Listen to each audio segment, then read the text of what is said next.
Isipin ng isang karaniwang umaga sa sentro ng Kalakalan. Tumunog ang iyong telepono hindi para sa inaasahang abiso ng pagpasok ng sahod sa bangko, kundi isang malamig at walang emosyong mensahe mula sa sistema na nagsasabing tinapos na ang iyong kontrata sa trabaho. Isang individual na nagbabayad ng hulugan sa sasakyan, isang mamamayan na nagpapadala ng tulong pinansyal sa probinsya, isang batang propesyonal na kumuha ng malaking pautang para sa pabahay, lahat sila ay nakatanggap ng iisang mensahe mula sa makina. Ang kumpanya ay sumasailalim sa matinding restructuring. Ngunit ang kwentong ito ng biglang kawalan ng trabaho ay hindi lamang nakakulong sa mga hangganan ng iisang bansa. Para sa isang masugid na nagmamasid sa galaw ng makroekonomiya, ito ay isang malakas na kampana ng babala na umaalingaw-ngaw sa buong rehiyon.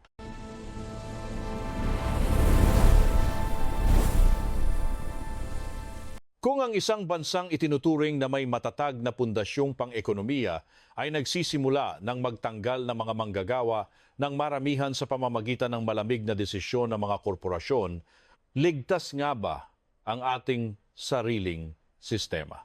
Para sa mga bansang umaasa sa malawakang pagluluwas ng lakas paggawa, mga serbisyong outsourcing at mga padalang salapi mula sa labas ng bansa, ito ay isang lehitimong katanungan na nangangailangan ng malalim na pagsusuri. Ang mga pamilyang nabubuhay mula sa buwanang sahod na nanggagaling sa mga multinasyonal na kumpanya ay nahaharap ngayon sa isang nakatagong banta na hindi nakikita sa unang tingin, ngunit unti-unting gumagapang sa mga istruktura ng kalakalan. Ang pagguho ng isang lokal na ekonomiya ay hindi nangyayari sa loob lamang ng isang gabi. Sa panlabas na anyo, ang lahat ay tila nasa normal na estado. Ang mga malalaking sentro ng komersyo ay nananatiling maliwanag.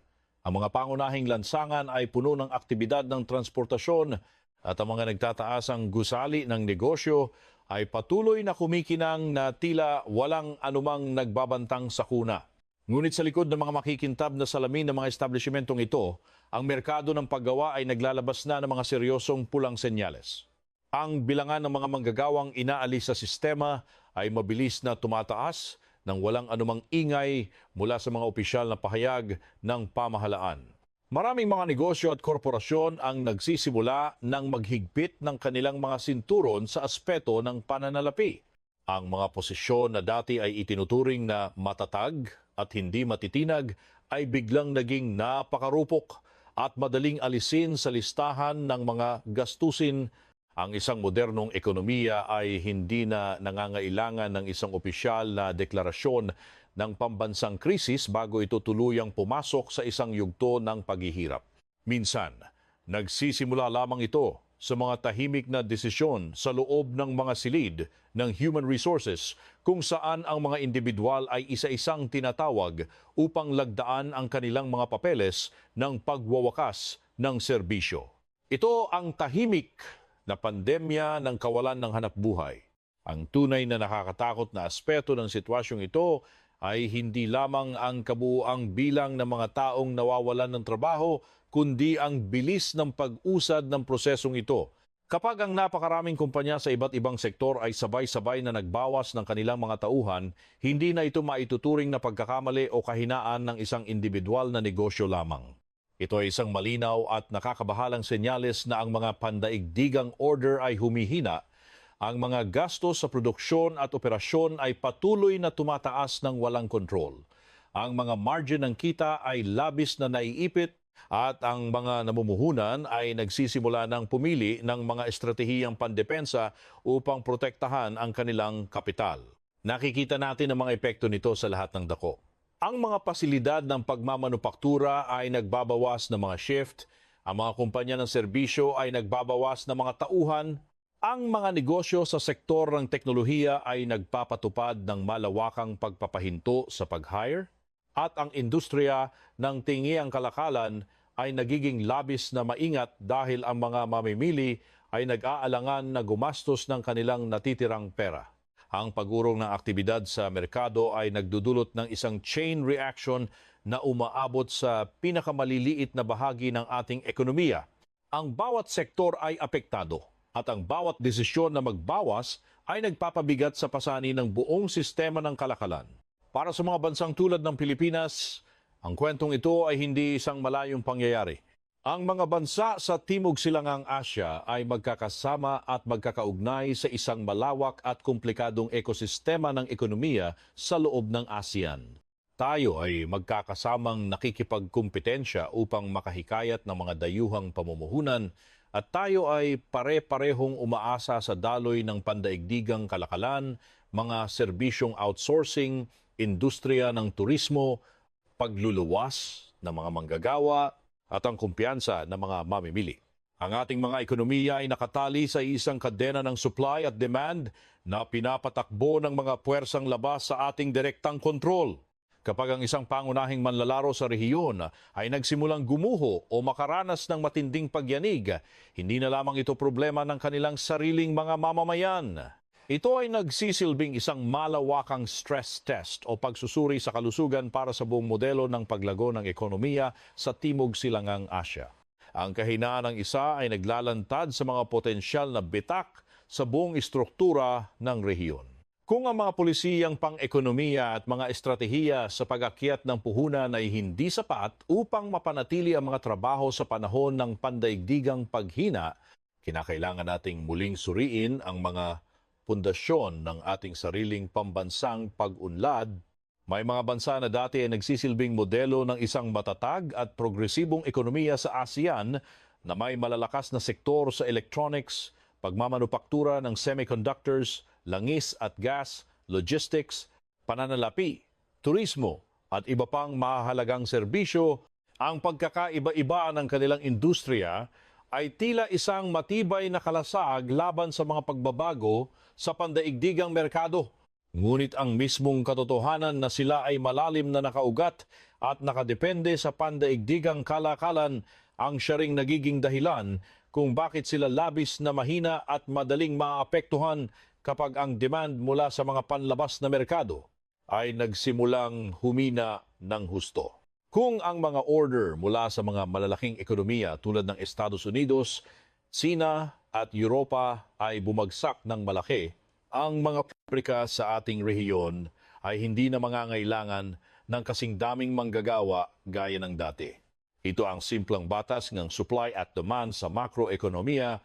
Kung ang mga gastos sa pagpapatakbo ng negosyo ay patuloy na tumataas ng walang kaukulang pagtaas sa kita, ang mga kumpanya ay walang pag-aatubiling magsisimulang magplano na palitan ang mga tao ng mga makina, magbawas ng mga oras ng trabaho, o tuluyang ilipat ang malaking bahagi ng kanilang operasyon sa mga lugar kung saan mas mura at mas mababa ang pasahod.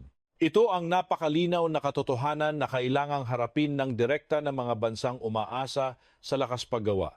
Ang bentahe ng pagkakaroon ng maraming manggagawa ay hindi na isang perpektong kalasag laban sa mga hamon ng modernong ekonomiya. Maaaring ipagmalaki natin ang ating mga industriya ng business process outsourcing, ang ating kasanayan sa wikang Ingles, ang ating napakabata at masiglang puwersa ng paggawa, at ang milyon-milyong mga kababayan na nagtatrabaho sa ibayong dagat na patuloy na nagpapadala ng bilyon-bilyong dolyar upang buhayin ang ating lokal na ekonomiya. Ngunit ang mga ito ay hindi sapat upang maprotektahan tayo sa mga pagbabagong istruktural. Kung ang pandaigdigang ekonomiya ay bumagal, ang mga internasyonal na kliyente ay tiyak na maghahanap ng mga paraan upang pababain ang presyo ng mga serbisyong kanilang ina-outsource. Kung ang teknolohiya ng artificial intelligence ay patuloy na umuunlad sa napakabilis na antas, isang malaking porsyento ng mga pangunahing gawaing opisina at administratibo ay madaling magiging otomatiko.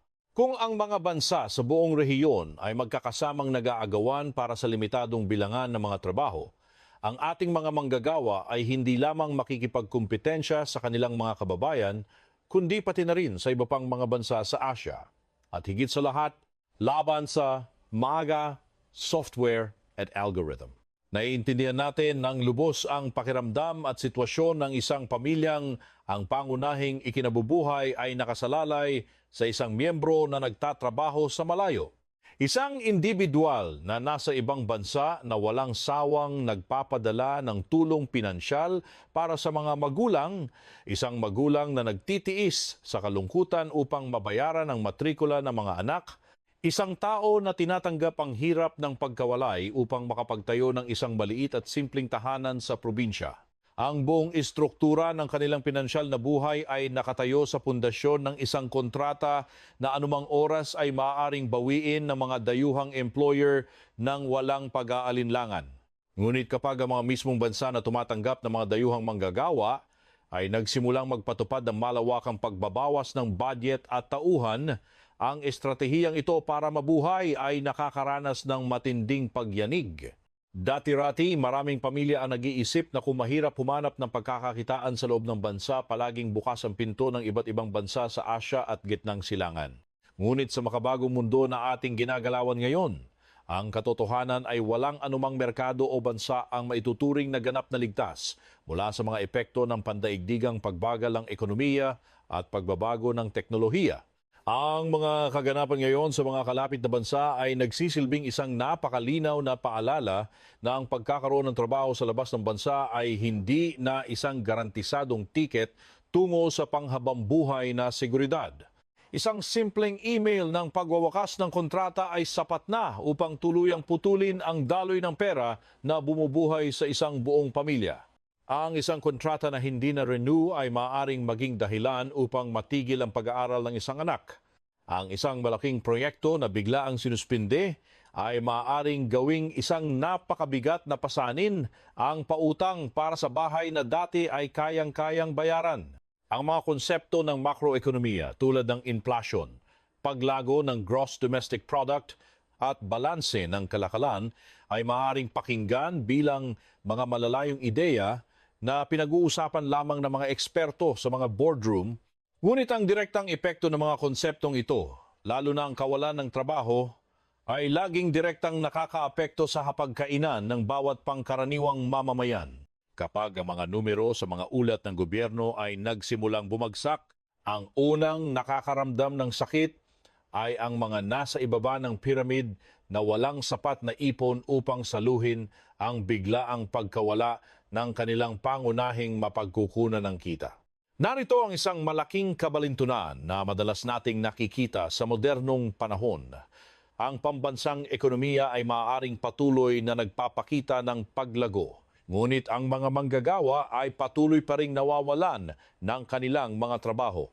Ang mga opisyal na ulat ng Gross Domestic Product ay maaaring magmukhang napakaganda at positibo. Ang mga bagong proyekto ng pamumuhunan ay patuloy na inihahayag sa mga balita at ang mga nagtataasang gusali ay nananatiling maliwanag sa gabi. Ngunit para sa isang individual na kapapanaw lamang ng kanyang trabaho, ang kanyang pamilya ay nawalan ng 100% ng kanilang pangunahing mapagkukunan ng pondo. Sa makabagong kaayusan ng ekonomiya, ang paglago ay hindi na automatikong nangangahulugan ng kasiguruhan sa trabaho para sa nakararami. Ang isang bansa ay maaaring maging mas moderno, magkaroon ng mas maraming malalaking industrial zones, at magtayo ng mas maraming makabagong commercial centers. Ngunit kung ang modelo ng paglago na ito ay nangangailangan ng mas kaunting tao kaysa sa nakaraan dahil sa makabagong teknolohiya at kahusayan, ang mga ordinaryong mamamayan ay patuloy pa ring maitutulak palabas ng sistema ng formal na empleyo. Ang pag-unlad ng teknolohiya ay hindi laging sumasabay sa pag-angat ng kalidad ng buhay ng manggagawa. Ang tunay na patibong ay matatagpuan sa katotohanan na ang makina ng ekonomiya ay hindi kailanman tumitigal sa pag-andar. Patuloy itong tumatakbo, ngunit ito ay tumatakbo sa isang mas malamig at mas kalkuladong paraan.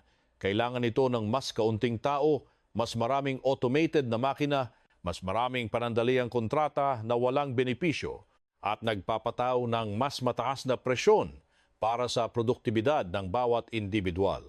Ang bilis ng pagbabago ay walang awa sa mga hindi makasabay at ang sistema ay idinisenyo upang unahin ang pagiging epektibo kaysa sa kapakanan ng mga taong nagpapatakbo nito.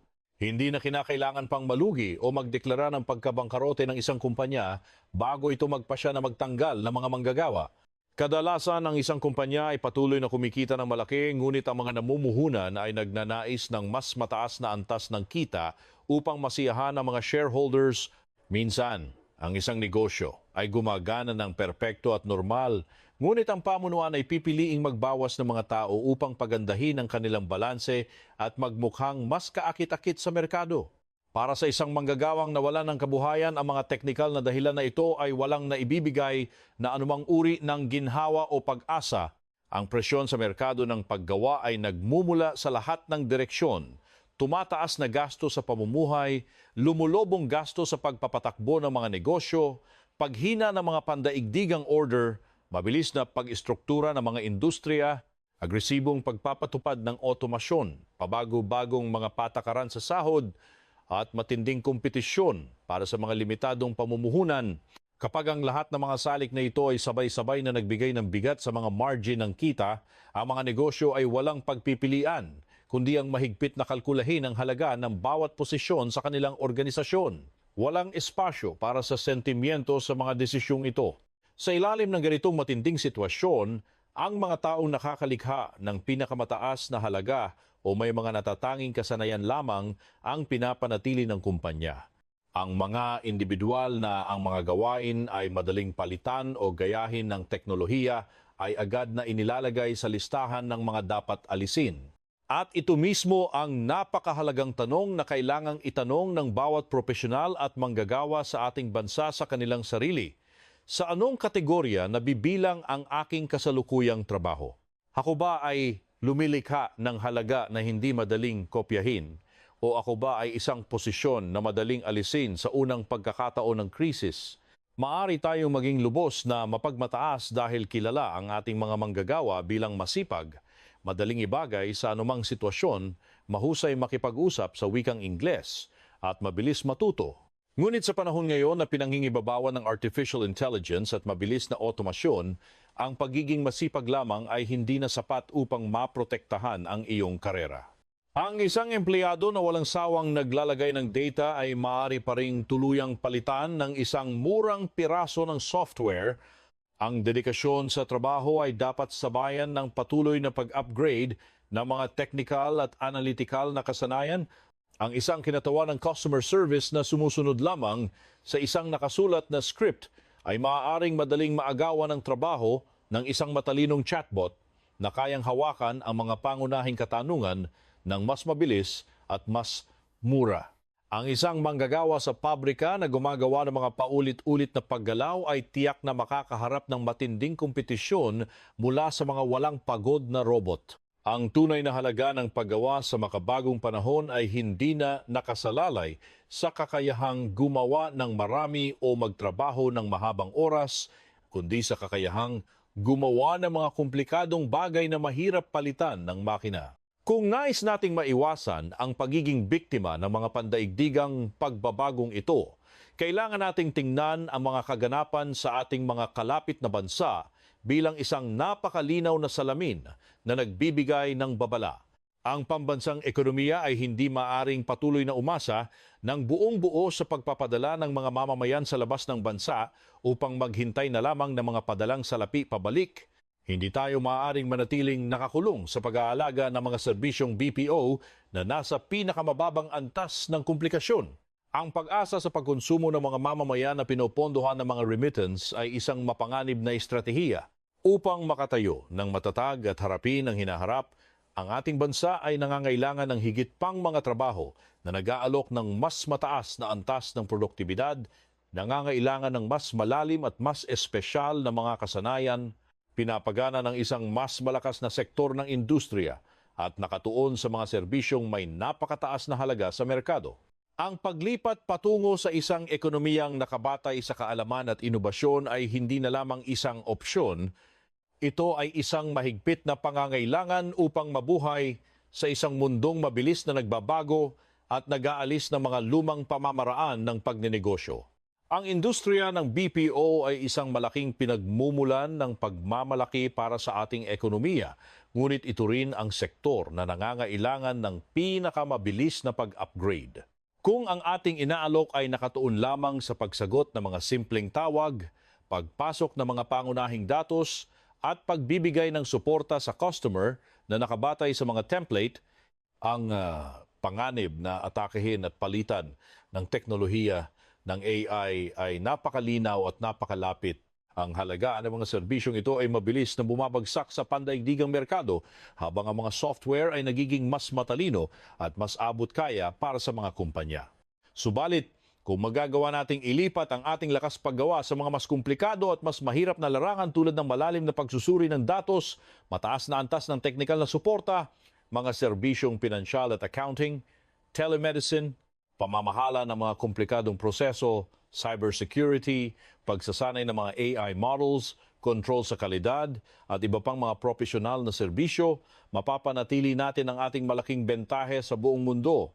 Ang pinakamalaking hamon ay ang pag-upgrade ng ating mga kasanayan at sistema bago pa man tayo pilitin ng merkado na gawin ito dahil sa kawalan ng pagpipilian. Ang isa pang mahalagang aral mula sa mga kasalukuyang kaganapan ay ang katotohanan na ang gitnang uri o middle class ay hindi kasing ligtas at kasing tatag gaya ng kanilang inaakala. Ang isang pangkaraniwang pamilya na nagbabayad ng hulugan para sa sasakyan, hulugan para sa condominium, may mga obligasyon sa credit card, nagbabayad ng matrikula sa pribadong paaralan, may mga patakaran sa insurance, at may mga personal na pautang. Ang lahat ng ito ay nakatayo sa isang napakarupok na pagpapalagay na sa susunod na buwan ay mayroon pa ring papasok na sahod upang bayaran ang lahat ng ito. Kapag nagpasya ang kumpanya na magbawas ng mga tauhan at bigla ang pinutol ang iyong kontrata, ang pangarap ng pagiging bahagi ng gitnang uri ay agad na nagiging isang malupit na matematika ng kaligtasan. Ang tinatawag nating katatagan o stability sa pananalapi minsan ay isa lamang ilusyon na nakadepende sa isang payslip na hindi pa pinuputol ng mga nakatataas. Ang pamumuhay ng lampas sa kinikita na nakasalalay sa hinaharap na sahod ay naglalagay sa maraming pamilya sa bingit ng pagbagsak kapag ang hangin ng ekonomiya ay biglang nagbago ng direksyon. Ang sitwasyong ito ay napakalapit sa katotohanan ng maraming Pilipino, maraming pamilya ang hindi naman maituturing na lubhang mahirap, ngunit wala rin silang sapat na yaman at ipon upang makayanan ang ilang buwan na walang pumapasok na kita. Kailangan lamang ng isang miyembro ng pamilya na mawalan ng trabaho upang mapilitan ang buong sambahayan na baguhin ang lahat ng kanilang mga plano. Ang isang malawakang alon ng tanggalan sa trabaho ay hindi lamang nag-aalis ng pinagkakakitaan, ito ay sumisira sa tiwala ng mga tao sa sistema. Kapag nakikita ng mga nakababatang henerasyon na kahit mag-aral sila ng mabuti at magtrabaho ng may dedikasyon, maaari pa rin silang alisin nang walang pakundangan dahil lamang sa gustong mag-restructure ng kumpanya, nagsisimula silang mag-alinlangan sa mga tradisyonal na pangako ng lipunan. Ang panlipunang kontrata ay unti-unting nawawasak. Kung ang tiwala sa sistemang ito ay tuluyang masira, makikita ng ating lipunan ang pagtaas ng bilang ng mga taong nagpapaliban sa pag-aasawa, nag-aalangan na magkaroon ng mga anak, labis na nagbabawas sa kanilang pagkonsumo, naghahanap ng paraan upang mangibang bayan o pinipiling mabuhay na lamang sa pinakamababang pamantayan. Sa makatuwid, ang krisis sa kawalan ng trabaho ay hindi lamang isang malamig na istatistika sa mga ulat ng gobyerno, ito ay malalim na nakatanim sa sikolohiya at pananaw ng isang buong henerasyon na nawawalan ng pag-asa sa kanilang kinabukasan. Ang mga kaganapan ngayon ay nagpapakita na ang buong rehiyon ay pumapasok sa isang panahon kung saan ang mga trabaho ay naglalaho hindi dahil ang bansa ay biglaang naghirap, kundi dahil ang buong estruktura ng ekonomiya ay muling inaayos. Nais ng mga kumpanya na gumamit ng mas kaunting tao habang ang makabagong teknolohiya ay may kakayahang gumawa ng mas maraming gawain ng mas mabilis. Ang mga namumuhunan ay laging naghahanap ng mas mataas na kahusayan at kita, habang ang mga mamimili ay laging naghahanap ng mas murang presyo. Ang manggagawa ay naiipit sa gitna, napipilitang magtrabaho ng mas mabilis at mas matalino habang nahaharap sa mas mataas na halaga ng pamumuhay. Kung libu-libong manggagawa sa isang kalapit na bansa ang nawawalan ng trabaho habang ang kanilang ekonomiya ay inilalarawan pa rin bilang lumalago, ano na lamang ang mangyayari kapag ang buong mundo ay tunay na pumasok sa isang mas madilim at mas mahirap na yugto ng resesyon. Kung ang ating bansa ay patuloy na nakadepende ng malaki sa mga padalang salapi mula sa labas, mga mababang antas ng BPO at lokal na pagkonsumo, sapat ba ang tibay ng ating pundasyon o isa lamang itong magandang harapan na nagkukubli ng napakaraming mga kahinaan at bitak sa loob? Ang malawakang tanggalan ay maaaring lumikha ng isang mapanganib na domino effect sa buong ekonomiya. Ang mga taong nawalan ng trabaho ay automatikong magbabawas ng kanilang mga gastusin. Mas madalang silang kakain sa labas, mas kaunti ang kanilang bibilhin, mas madalang silang maglalakbay, at ipagpapaliban nila ang pagbili ng mga mamahaling bagay tulad ng sasakyan at bahay.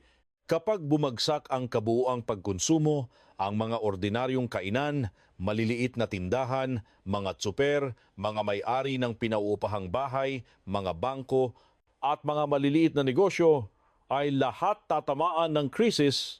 Ang pagkawala ng isang trabaho ay nakakapigil sa maraming maliliit na daloy ng pera. Sa loob ng ating rehiyon, ang epektong ito ay maaaring kumalat sa isang napakatahimik at hindi napapansing paraan. Kapag ang mga negosyo sa kalapit na bansa ay nagbawas ng produksyon, ang mga supplier sa ibang bansa ay makakaramdam din ng epekto. Kapag ang pagkonsumo sa isang bansa ay humina, ang mga kalakal at serbisyo sa buong rehiyon ay nawawala ng bahagi ng kanilang merkado. Hindi ito ang uri ng krisis na bigla ang guguho tulad ng nakikita natin sa mga pelikula. Ito ay mas katulad ng unti-unting pagkaubos ng oxygen sa loob ng isang saradong kwarto. Lahat ay nakatayo pa rin, ngunit lahat ay nagsisimula ng makaranas ng hirap sa paghinga. Sa kabila ng lahat ng ito, mayroon pa ring malaking pagkakataon para sa ating bansa sa gitna ng mga kaguluhang ito, ngunit mangyayari lamang ito kung tayo ay maghahanda ng sapat. Kung ang mga internasyonal na mamumuhunan ay nais na ikalat ang kanilang mga panganib sa loob ng rehiyon, maaari tayong makahikayat ng mas maraming kapital. Kung ang mga kumpanya ay nangangailangan ng mga sentro ng serbisyo na mahusay sa wikang Ingles at may mataas na kasanayan, mayroon pa rin tayong malinaw na bentahe. Ngunit ang mga pagkakataong ito ay hindi kusa at automatikong lalapit sa atin kung hindi natin aayusin ang ating mga infrastruktura, batas at kalidad ng edukasyon. Kung tayo ay magiging mabagal sa pagpapatupad ng mga kinakailangang reforma, ang mga mahahalagang pagkakataon ay maaaring lumipat sa ibang mga bansa na mas nag-aalok ng mas murang operasyon, mas mabilis na proseso, at mas determinadong mga patakaran. Kapag nangyari ito, hindi lamang natin palalampasin ang mga benepisyo mula sa muling pagsasaayos ng rehiyon, kundi haharapin din natin ang matinding panganib na unti-unting mabura ang mga lokal na trabaho. Sa bagong karerang ito, ang bansang nag-aalok lamang ng murang lakas paggawa ay palaging maiipit sa presyo. Ang bansang nag-aalok ng mataas na kasanayan, pagiging maaasahan at mataas na produktibidad ang may kapangyarihang magdikta ng halaga. Ang aral dito ay hindi tungkol sa pagkukumpara kung sino ang mas mahina o mas malakas na bansa. Ang tunay na aral ay kung ang isang maunlad na bansa ay maaaring lamunin ng alon ng mga tanggalan sa trabaho, walang sinuman ang may karapatang maging kampante. Ngayon, ito ay isang email sa kalapit na bansa. Bukas, maaaring ito ay isang abiso mula sa isang OFW na hindi muna makakapagpadala ng pera o isang proyekto ng BPO na tuluyang inilipat sa otomasyon. Ang krisis sa trabaho ay hindi nangangailangan ng pasaporte upang tumawid sa mga hangganan. Para sa atin, ang tanong ay hindi mangyayari ba ito sa atin? Ang nakakatakot na tanong ay kapag ito ay nangyari, handa ba tayong mabuhay at umunlad?